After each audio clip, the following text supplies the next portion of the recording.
प्रेमामृताम्बनिधि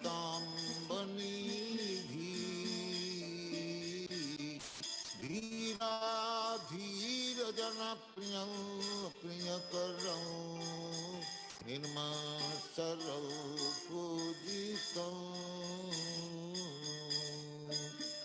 नाना शास्त्र विचारणैकनिपुणं सद्धर्म संस्थापकं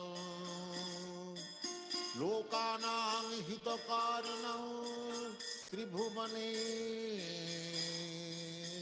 मन्नं शरण्याकरं नाना शास्त्र विचारणैकनिपुणं सद्धर्म संस्थापकं लोकानां मन्नं Sharanya Kumagyanatmirandasya Gyananjanasalakaya Chakshurun militam yena Tasmai Shri Gurave Namaha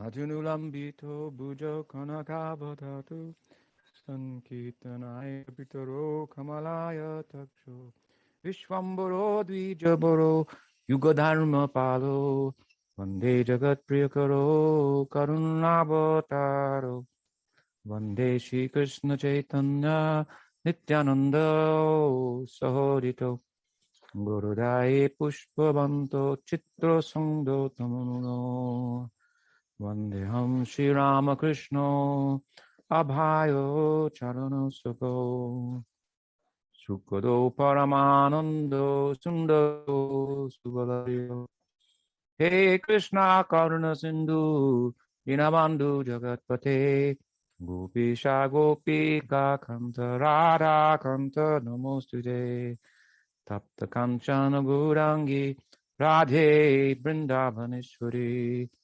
Vrishabhanu Sute Devi Pranamami Hari Priye. Shri Gaudiya Vaishnava Guru Parampara Ki Jai. Śrī Jīva Gosvāmī Ki Jai. Sat Sandarbhas Ki Jai. Ananta Kota Vaishnavinda Ki Jai. Glorious devotees, thank you for viewing another presentation on Śrī Jīva Gosvāmī's Sat Sandarbhas. We're now on our second discussion of the Kṛṣṇa Sandarbha, in-depth and comprehensive review of the Kṛṣṇa Sandarbha. And in the first class, we began with the first Anucheta, and we saw that Jiva Goswami's approach at the beginning of the Kṛṣṇa Sandarbha is to give a very thorough commentary on the third chapter of the first canto of the Śrīmad-Bhāgavatam, wherein Srila Sutta Goswami presents in response to the questions of the sages, and specifically Sunaka there, representing them. He was requested, Sutta, to speak of the various avataric descents of the Supreme Lord. So this third chapter, of course, includes the core essence of the key to understanding the entirety of the Śrīmad-Bhāgavatam, the Parivās Sutra, and Jiva Goswami is going to gradually bring us up to that particular verse from the Śrīmad-Bhāgavatam by going step by step through the verses of the third chapter as presented in the Śrīmad-Bhāgavatam. One thing I wanted to mention in this regard is the significance of what is our process for gaining a sound footing in spiritual life, and specifically in Krishna consciousness. As Jiva Goswāmī has explained at the very beginning, these sandarbhas are for those who are aspiring to become devotees of this manifestation of the Supreme. Of course, the Supreme Lord has unlimited manifestations. So he's presented the first three sandarbhas leading up to this Kṛṣṇa Sandarbha, preliminary information to bring us to this point of fully exploring the nature of Krishna. And he wants to impress upon us the significance of Svayaṁ Bhagavān Śrī Kṛṣṇa, and the significance, although he's already mentioned it in the Tattva Sandarbha, the significance of the Śrīmad-Bhāgavatam as our primary praman, giving evidence to this viewpoint of spirituality. And it's a radical viewpoint based on this Purana, as opposed to the Prasthanatrayi that was accepted by other Vaishnav Sampradayas up to the point in time of the advent of Sri Chaitanya Mahaprabhu. So they accepted Bhagavad Gita, the principal Upanishads, and Vedanta Sutra as the primary source of transcendental knowledge. And with the advent of Sri Chaitanya Mahaprabhu, we give much more importance under his guidance to the Śrīmad-Bhāgavatam as the primary praman for understanding the Supreme. So, as I said, Jiva Goswāmī wants to impress upon us this Krishna conception. And if we look at truly an approach to spiritual life which can be beneficial to us, this idea of being impressed upon with spirituality is very significant, because we can see that being impressed is what drives us and has driven us since time immemorial within the material realm. At least coming into the human form of life, we look at different courses that human society, collectively, and individual humans take, and we can see that the courses, the directions they take in their life is based upon what's impressed them in life. A simple example, I may be impressed by a specific presentation of music. Maybe it's rock and roll, maybe it's classical music. Within that, either one of those genres, I may be impressed with a particular instrument that's used to make that music. And therefore, I study specific musicians who utilize that instrument. And I'm impressed by the way they use that instrument to express music. And I become very much attached to that impression. I may become super attached to an individual in a band. And immediately, wherever that person is playing, whether it be Isaac Perlman or one of the Beatles, I have to be there. I have to see that performance. I'm so overtaken with the impressions I've received from them that they become a role model for me, or they become an object of worship, a role model in the case that I want to pursue being like that individual, or I may just be impressed and infatuated by them and what the way they make me feel when they play their instrument, or the way they make me feel when they do their business in the world. And so we can see that our material life is based upon impression upon impression. And sometimes those impressions are so significant that they completely overtake our being, our existence, our sense of self. So we start to identify, I'm a rock and roll star, or I'm a classical violinist. And we start to study, we compound those impressions by going to an institution where I can be further impressed with that course of pursuit. And sometimes those impressions carry from one life to another. And when they carry forward, in Sanskrit, we have a terminology, samskara. It's like,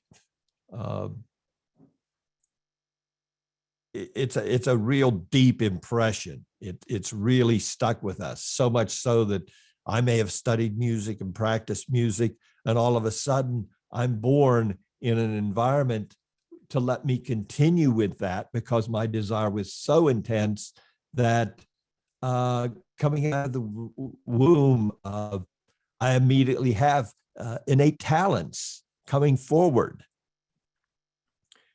So material life impresses us, and we allow ourselves to be impressed. We utilize our intelligence to be impressed in so many different fields of activities. And what really impresses us to the point of making an imprint on our very being, which can be referred to as a samskara, that becomes that's who we relate with. That's who we become. We become that classic musician. We become that rock star. We become that businessman. We become so many we becomes, and then we become tired of that one and we move on to another impression. And then we move up and down the ladder, and then we want to be impressed by controlling, and we move up to the heavenly sphere, and we may even take a position of management within the material manifestation. And then we may fall down from that. We may offend someone and be cursed. And so impression is really central to our sense of self.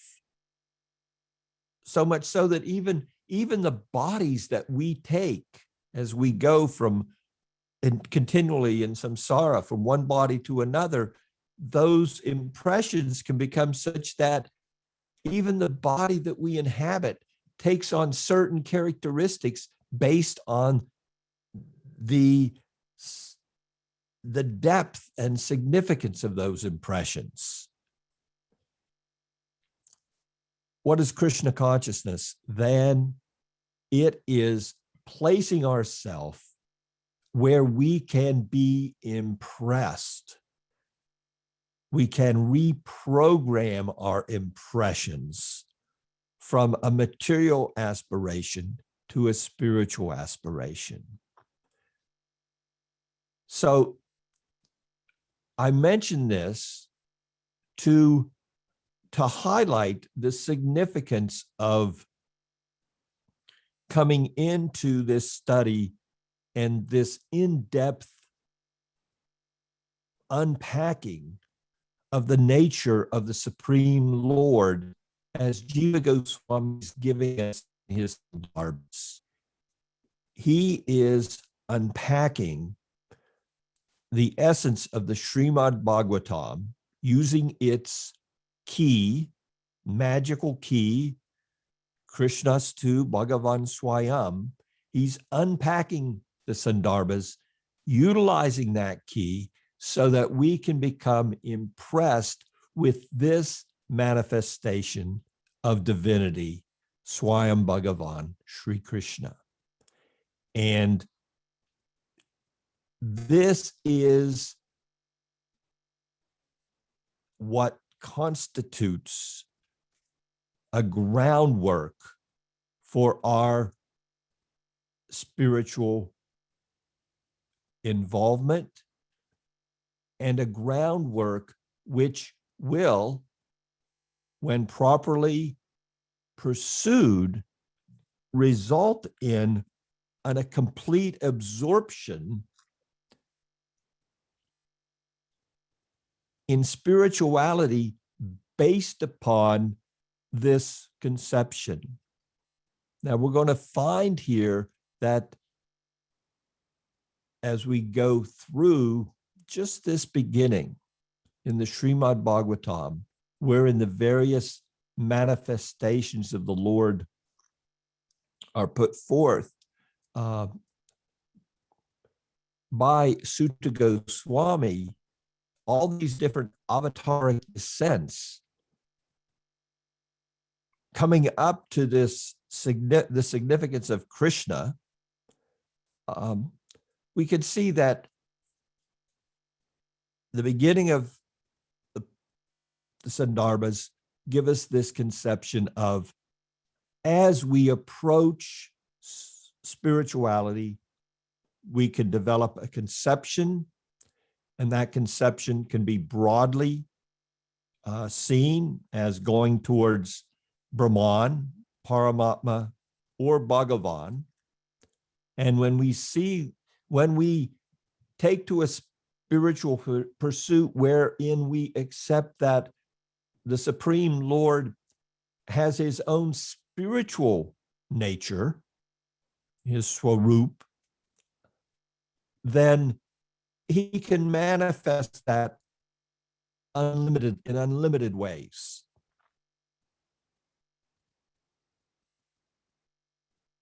But we are pursuing a specific manifestation of divinity, which from the viewpoint of our sampradaya, substantiated by scriptural revelation as explained by the sadhus and the saints from our sampradaya,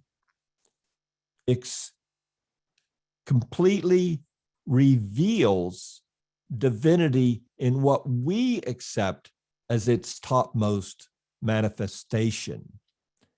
And then those same acharyas go on to unpack for us the topmost loving exchanges that we can have with that topmost manifestation of divinity. So we should be impressed by this, and we should allow these impressions to come to us. We should immerse ourselves in such impressions, and we should be open to the constant revelation, which is the characteristic of Gaudiya Vaishnavism. We should not become simply stuck in one place, but we should allow ourselves to remain open to all that the Sampradaya has to offer, and all that our spiritual master and of the sadhus, the present sadhus, and the Purva Acharyas of our Sampradaya have to give us, and constantly allow ourselves to become students forever in this ongoing pursuit of a loving relationship with this specific manifestation of divinity, Svayaṁ Bhagavān, Śrī Kṛṣṇa. And as we go on in Kṛṣṇa Sandarbha, Krishna is going to be revealed more and more by Jīva Gosvāmī. His transcendental abodes will be revealed to us, and his eternal associates will be revealed. And we should allow those impressions to come upon us in a profound and significant way. So we'll start here with the first verse from the third chapter of the Śrīmad-Bhāgavatam, which will complete the commentary on the first Anuccheda by Jīva Gosvāmī. So Sutta Goswami begins his third chapter by saying, in the beginning, prior to the cosmic manifestation, the Supreme Personal Absolute Bhagavan, intending to evolve the cosmos, manifested the form of the Purusha, who is enfolded within Sambhutam, him, along with the Tattva beginning with Mahat, and endowed with the 16 evolutionary principles necessary for creation. The meaning of this verse is that Bhagavan manifested the form of Mahavishnu, who is endowed with all the material ingredients required for creation. Implicit within this form are the totality of jivas along with their individual karmas, carried over from the previous creation cycle. The 16 evolutionary principles refers to the 5 Mahabhutas, space, air, fire, water, and earth, the 5 cognitive senses, the 5 conative senses, these are the knowledge acquiring and the working senses, and the mind presiding over those senses. So these are the 16 principles that Sutta Goswami is speaking about in this first verse. Now, we continue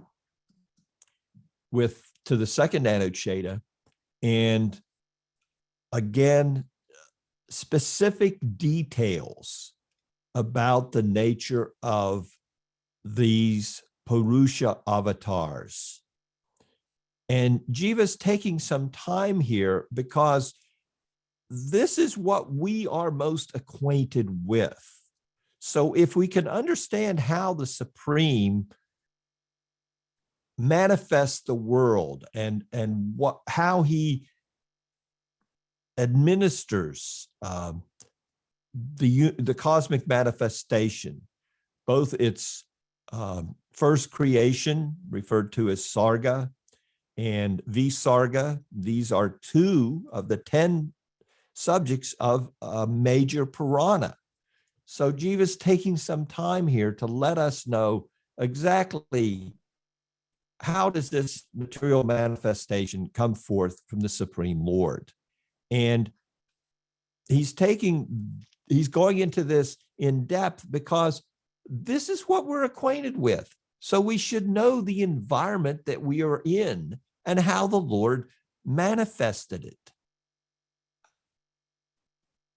So he goes into this. So he continues now with the second and third verse from this third chapter. Sutta's continuing to verify that this form of the Purusha, Mahavishnu, is also the source of the secondary creation, Visarga. Sutta Goswami speaks the following 1.5 verses.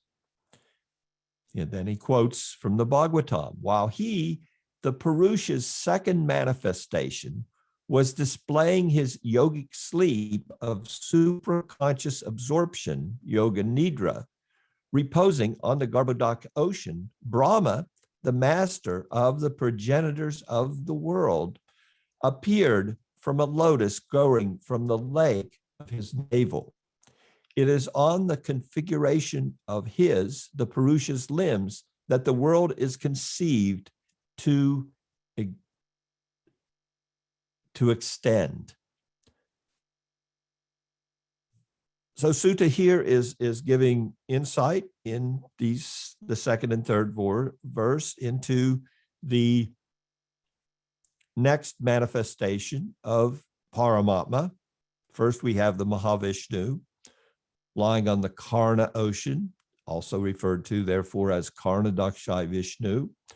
Then so many universes are springing forth from his pores, or in so many ways it's referred to, but basically they're coming forth. And that same Purusha is entering into each of those individual universes.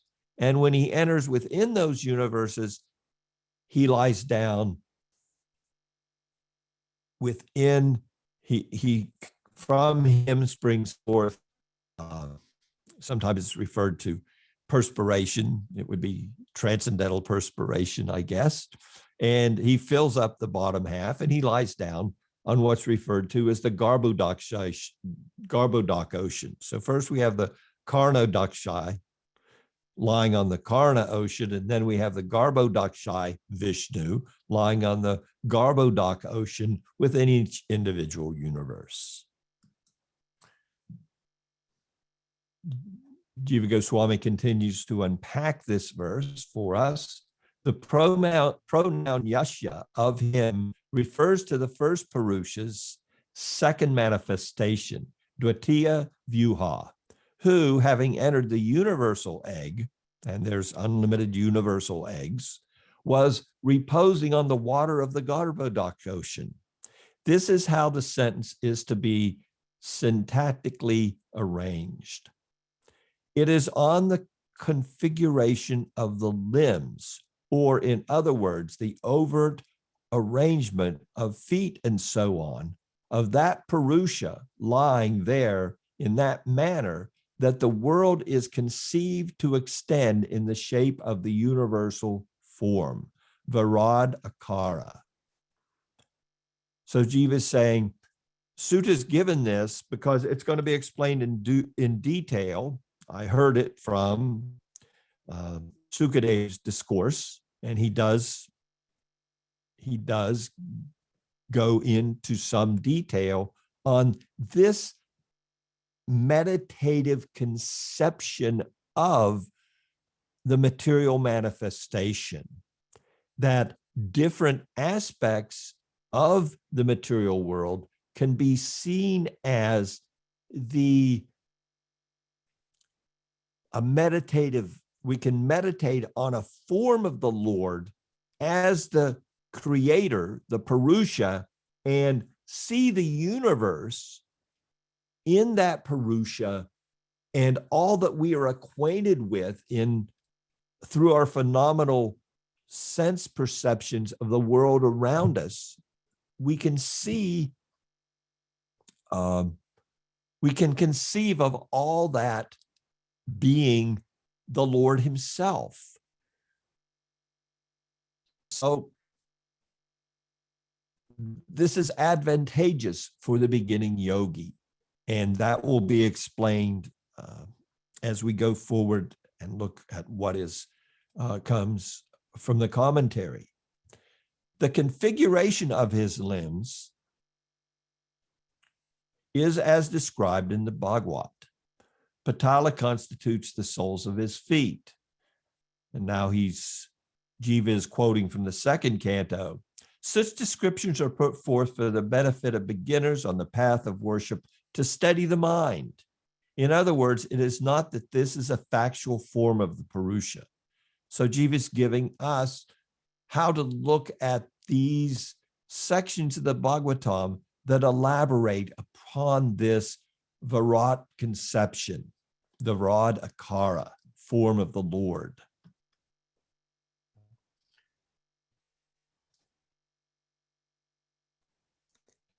Jiva continues, alternatively, it is to be understood that he created the world expanse by his limbs, which are its cause, as expressed in the Shruti, beginning with, the moon was born from the mind of the Purusha, up to the earth appeared from his 2 feet, and the directions from his ears. And in like manner, the various planets also came into being. So this conception of the Purusha is there and runs, these trends of thought run throughout the Vedic literature. So here Jiva is saying, see, we can see that even in the Shruti, the Rig Veda, this idea comes forth, the Purusha. So it's important that we understand what is this conception, and we put it in proper perspective. And that's what Jiva is doing for us. His literature is directed towards Gaudiyas. There are so many transcendentalists who are aspiring to various spiritual goals, but as he stated at the very beginning in his Mangalacharna, this specific presentation of the Sandarbhas, or for those who are seeking to further deepen their understanding and love for the Krishna conception. But when we come to these, we're going to see these statements in various scriptures. How are we to see them? And then in the middle of his second Anucheta, he quotes two significant sections from the Mahabharata that also speak to ways of looking upon this manifestation of the world and these Purusha avatars. The Paramatma feature of the Supreme. So after quoting verses from the Mahabharata, Śrī Jīva Gosvāmī states, so his Sandarbha continues. So I took out those long sections so we could get to what he concludes from those sections. In this way, after describing Sankarshan's majesty, Sri Vyasadeva spoke also of Aniruddha's majesty in the verses beginning with Anirodo he, also from the Mahabharata. In the later verse, the word lokeshu, literally in the worlds, means in each Brahmanda or universe. The appellation Mahan Atma, the Supreme Self, means Paramatma. He is the Paramatma, Mahan Atma, in each universe, lokeshu. Vyaktatvam, in the verse from the Mahabharata, means having become manifest. Prakatyam, from Pradyumna, is to be added in the later sentence to complete the sense. This will go on to explain how the Paramatma manifestations are seen in relationship to the terminology of the Chaturvyuha, which is the fourfold manifestations of divinity.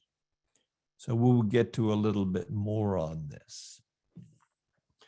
Sutta, however, intended to speak of the essential non-difference of Pradyumna and Aniruddha.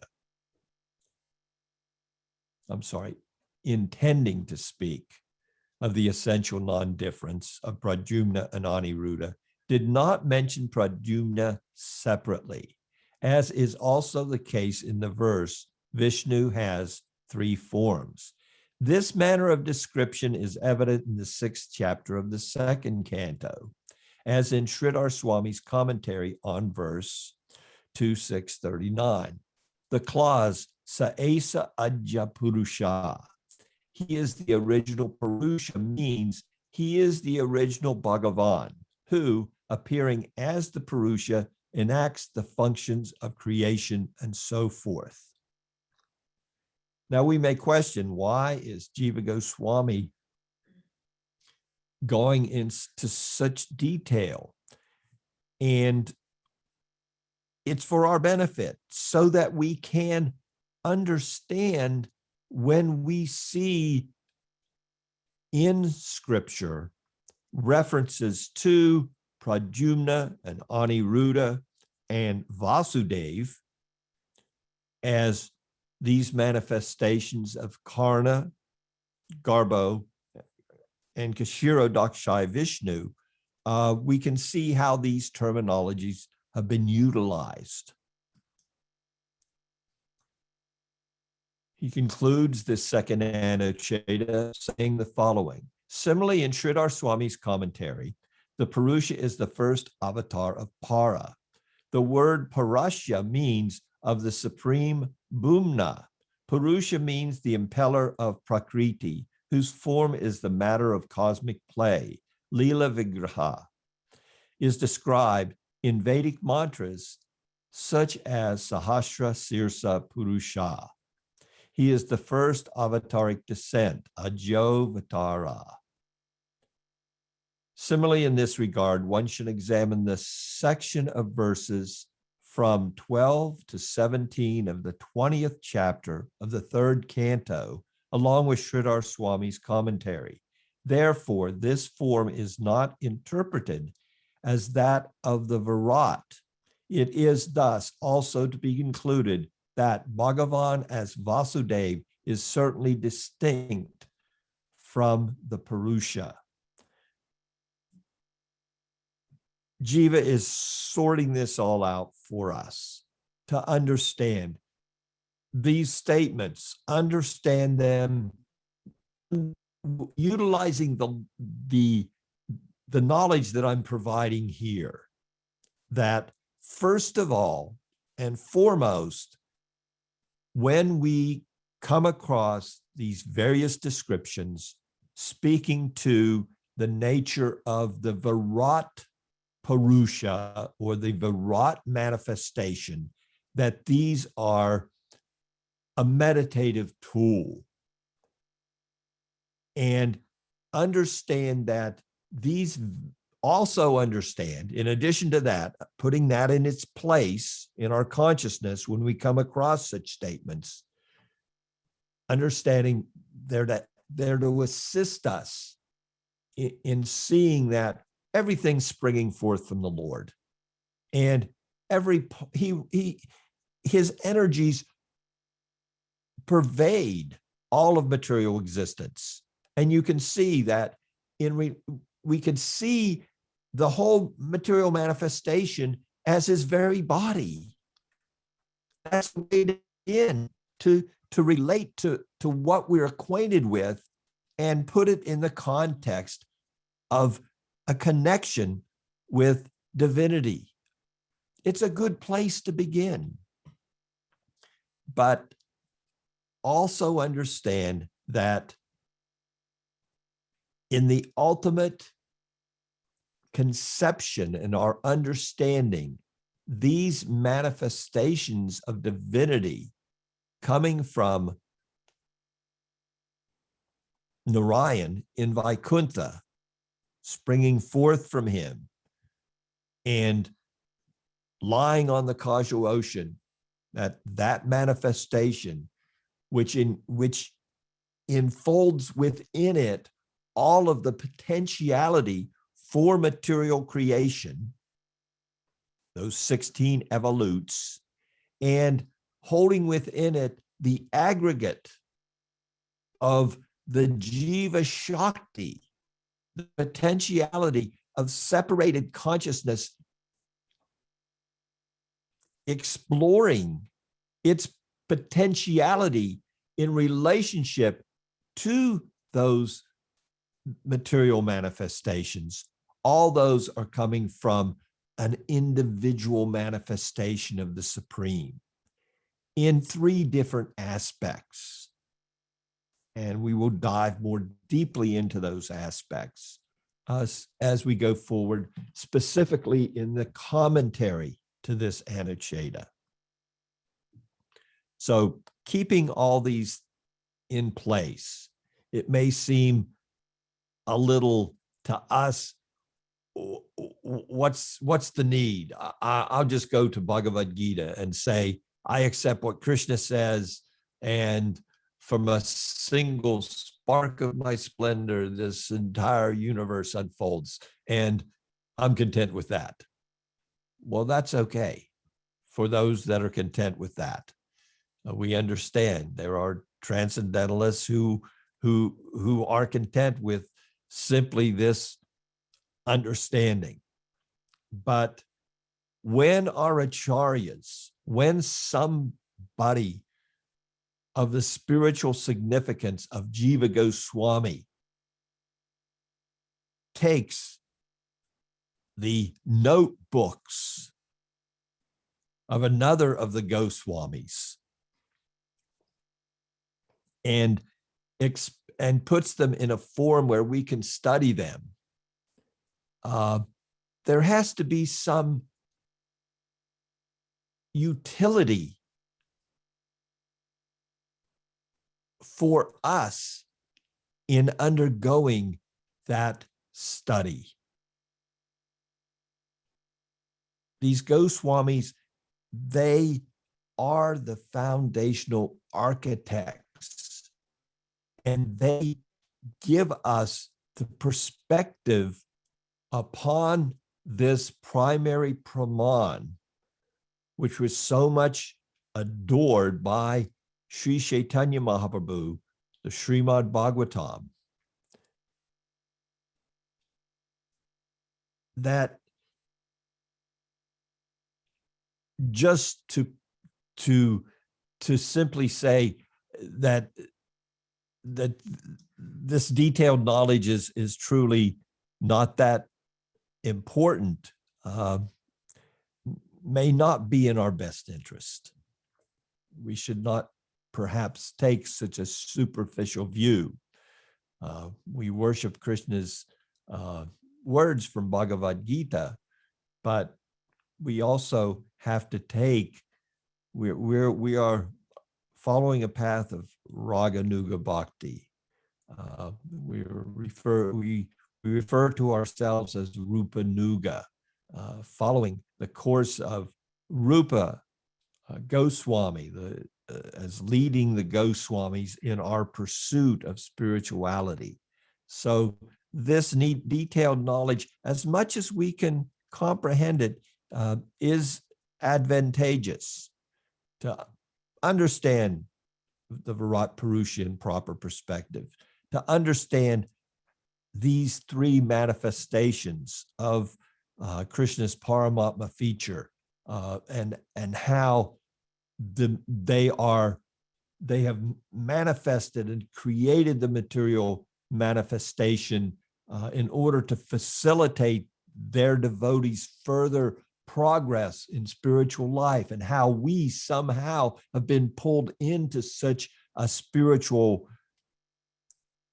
current flowing towards Golok. It's quite amazing that we have this opportunity. So some highlights from the commentary here on this second Anucheta. In this Anucheta, Śrī Jīva Gosvāmī continues to explain the process of evolution as described by Sutta Goswami. His intention is twofold: to delineate the three manifestations of the Purusha, or Paramatma, as distinct from Bhagavan, and to show that the Virat Purusha is not a real form of the Purusha, but an imaginary portrayal of the universal structure as a form of God to provide an object of meditation for neophyte spiritualists. Continuing in the commentary, cosmic evolution is described in different places in the Bhagavat Purana, as well as in other scriptures. Sometimes these descriptions seem to contradict each other. The reason for this is that they may not all provide the same measure or precision of detail. There are four expansions Chaturvyuha of Bhagavan in the spiritual world, called Vasudeva, Sankarshan, Pradyumna, and Aniruddha. Vasudeva is the original form, and the other three proceed from him in that order. In Krishna Lila, Krishna is Vasudeva, his brother Balaram is Sankarshan, his son is Pradyumna, and his grandson Aniruddha. In Ram Lila, the four Vyuhas are the four brothers, Ram, Lakshman, Bharat, and Shatrugna, respectively. It is not necessary that with every avatar, all the Vyuhas are manifest, because we only have three manifestations of Paramatma. So there's not four. So it's not necessary. It's explained here. Srila Vishwanath Chakravarti Thakur states the following in his commentary on Śrīmad-Bhāgavatam. So this is what Vishwanath himself writes in his commentary on this the same verses from the Śrīmad-Bhāgavatam. The first form, Mahavishnu, is the inner soul of Prakriti. The second form, Garbhodakshai, is the inner soul of the collective jivas in each universe. The third form, Kshirodakshai, is the inner soul of each jiva. The three acting as inner souls are expansion of Sankarshan, Pradyumna, and Aniruddha. So the primary creation, Sarga, is affected by Mahavishnu, who is the Paramatma for the metacosmos, or metacosm, or the aggregate material nature, Prakriti. He then expands himself as Garbhodakshai Vishnu, the Paramatma, for the macrocosm, or the individual Brahmanda, meaning here an individual universe. The third expansion is Kshirodakshai Vishnu, the Paramatma, for the microcosm, or the individual jiva. Now, if you remember, Śrī Jīva Gosvāmī pointed us in the direction of Sridhar Swami's commentary on verses from the third canto, so that we can understand the evolutionary theory behind the material manifestation. So I have, we'll find here in this a little bit of an unpacking of and a summarization of what Sridhar Swami said, so that we could see the significance that he wanted us to study there. The discussion is summarized as follows. During the period of dissolution, the material universes as a whole are enfolded within the unmanifest state of Prakriti, in which the three gunas remain in a neutralized condition. At the onset of a new creative cycle, Mahavishnu, who is the regulator of Prakriti, impels time to unsettle the equilibrium of the gunas in accordance with the aggregate karma of the jivas from the previous cycle. The first evolute, so now material nature has been stimulated by time, and now we're ready to get into a manifestation of the creative cycle, so that the, as stated here, aggregate karma of the jivas, those impressions and that unactualized reaction and desire on the part of the jivas can be effectuated within a material manifestation. The first evolute generated from the gunas interaction is Mahat. So just for terminology's sake, the state of equilibrium where the gunas are neutralized, as stated here, is generally referred to as pradhan. And then once there's a little bit of activity, the terminology changes to mahat, or cosmic intellect. There's something to do. There's a potentiality there to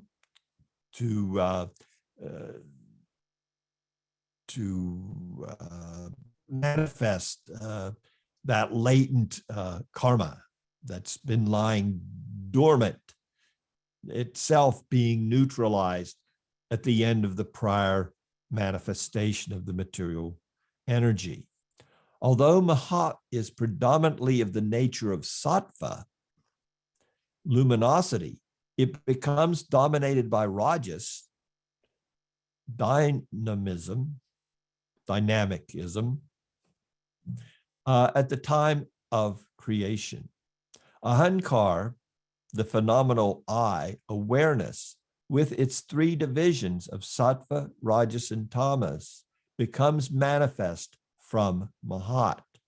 How does it become manifest? From Ahankar predominated by sattva, the mind is generated along with the presiding deities, devas of the senses. From Ahankar predominated by rajas comes the 10 senses. That would be both the knowledge acquiring and the working senses. And from Ahankar predominated by tamas come the 5 tan mantras, gross elements. Well, first of all, the sense objects are the tan mantras. So we have our 5 senses, and we have 5 sense objects that they can perceive. So the subtle essence, as it said here, of the elements, which give further rise to the 5 mahabhutas, the mega elements. So the tan mantras are those subtle, the senses there of smell, and the tan mantra there is of something to smell. And then we have the manifestation of gross elements, which within the material, once the material manifestation comes about, they give off a scent. Thereafter, by the intention of Mahavishnu, these elements combine together to form a golden egg. This universal egg lies lifeless in the causal ocean for 1,000 years. A moment, less than a moment. After that, Vishnu enters the egg, thus bringing it to life. A lotus then sprouts from the lotus navel of Vishnu. Its brilliance is that of 1,000 suns, as it encompasses the totality of all jivas within its fold. So we can imagine this lotus that Brahma comes on is brilliant, as brilliant as thousands of suns. It encompasses the totality of the jivas that are going to inhabit that universe. Brahma appears on top of that lotus. Then Garbhodakshai Vishnu enters the heart of Brahma and inspires him to evolve the universe according to the system laid down in the previous cycle. So the previous creation cycle is repeated by the Brahma, who is the secondary creator. So the primary creation coming from Karnadakshai Vishnu is referred to as Sarga, and the secondary creation is Visarga. And that is enacted by Brahma, and all of the jivas coming forth through Brahma and through Garbhodakshai Vishnu to effectuate the material creation. So in this, considering the length and depth of the next Anucheta, this would probably be a good place for us to stop with today's discussion. If you have any questions, we can address those at this time.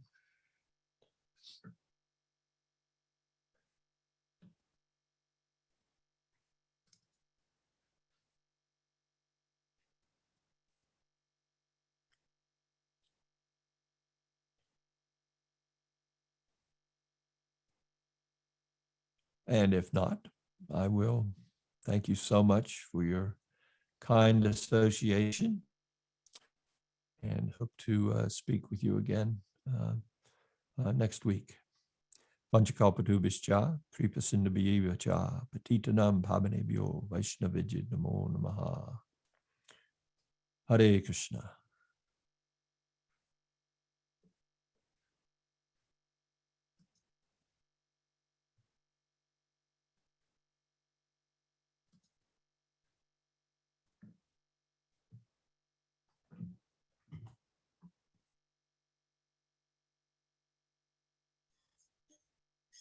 Krishna Kirtana Gana Natana Pano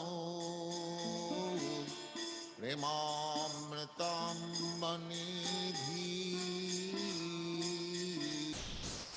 Viradhi